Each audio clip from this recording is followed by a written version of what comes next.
Baik, bismillahirrahmanirrahim. Assalamualaikum warahmatullahi wabarakatuh. Nama saya Mehmet Fadlan Poewang, NIM saya 221120118. Kelas dari kelas S4A. Nah, pada kesempatan kali ini untuk tugas mata kuliah hukum pajak, saya akan menjelaskan terkait resume yang saya dapat dari kelompok 6, yaitu tentang hukum pajak formil. Dalam makalah ini ada 4 pembahasan utama, yaitu terkait pertama gambaran umum atau pengertian daripada hukum pajak formil, dan yang kedua hak wajib pajak dan kewajiban wajib pajak, yang ketiga adalah hak fiskus dan kewajiban fiskus. Nah, dan yang keempat itu penetapan jumlah pajak, prosedur penetapan jumlah pajak. Nah, untuk pembahasan pertama terkait pengertian hukum pajak formil. Hukum pajak formil ialah hukum yang memuat terkait prosedur untuk mewujudkan hukum pajak material menjadi satu kenyataan atau realisasi.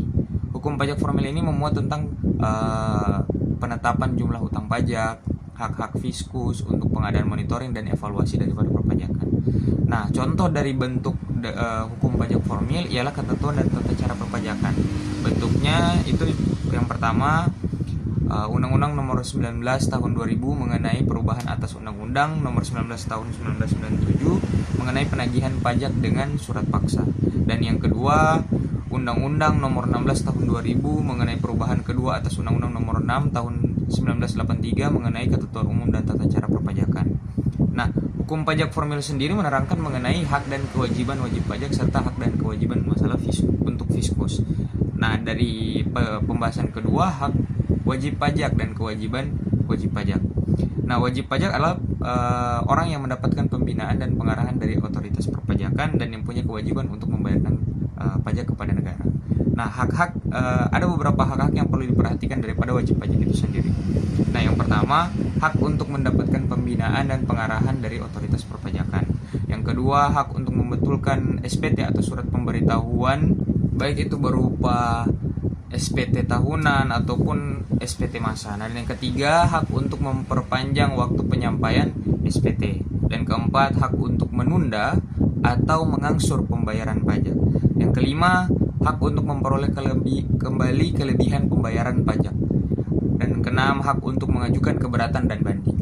Nah, kemudian sesuai dengan ketentuan peraturan perpajakan, adapun kewajiban yang harus ditunaikan dari wajib pajak itu sendiri, yaitu pertama, kewajiban untuk mendaftarkan diri, kewajiban untuk mengisi dan menyampaikan SPT, kewajiban untuk membayar dan menyetorkan pajak, kewajiban untuk melakukan pembukuan atau pencatatan, yang kelima, kewajiban untuk menaati pemeriksaan pajak, keenam, kewajiban untuk melakukan pemotongan atau pemungutan pajak, yang ketujuh, kewajiban untuk membuat faktur pajak.